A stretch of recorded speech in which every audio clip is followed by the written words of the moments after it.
So yeah, that's interesting. Just thinking companies who've got the big workspace, people aren't necessarily filling it now, they're working from home, doing the split. Is it an opportunity that they could sort of take the co-working a bit further and partner with another company? Not necessarily loads of different companies doing the co-working, but perhaps a marketing agency brings in, somebody else that they can share the space with and therefore share the rent with. Is that something that would work, do you think?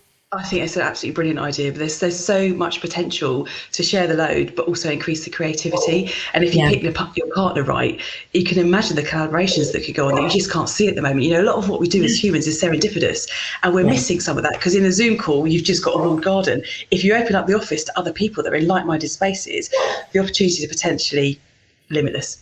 Yeah, fantastic. Okay, so here's the big question, Nikki Gatenby. Where do you personally thrive? Well, it's all about balance, isn't it? When we first were thrown into lockdown, it was quite terrifying that you had to be at home and that was it. Your life is through a screen. It's a bit like a Black Mirror moment, wasn't it? It's like, oh, wow, how does this work?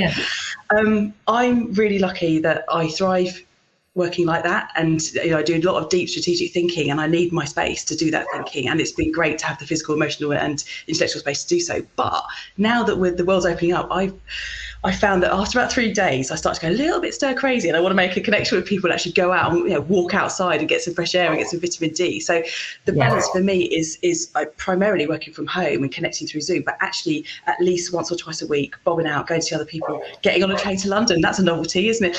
And actually seeing others. And it does change the dynamic completely. And I think, again, it's balance. So we shouldn't expect everyone to do the same thing all the time. We're never going to go back to 9 to 5, everyone in the office, I don't believe.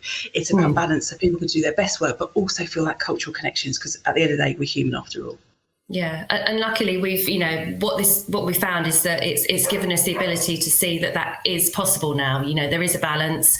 People are more forgiving from, as we said, distractions, working from home. It's not as embarrassing as it used to be. You just kind of get on with it, and it's part of life, isn't it? It's what we've all come to get used to and actually quite enjoy. It kind of, I don't know, for me, it's quite nice seeing people in their home environment. Not in the office. You see a different side to people. I think that's got to be good, hasn't it?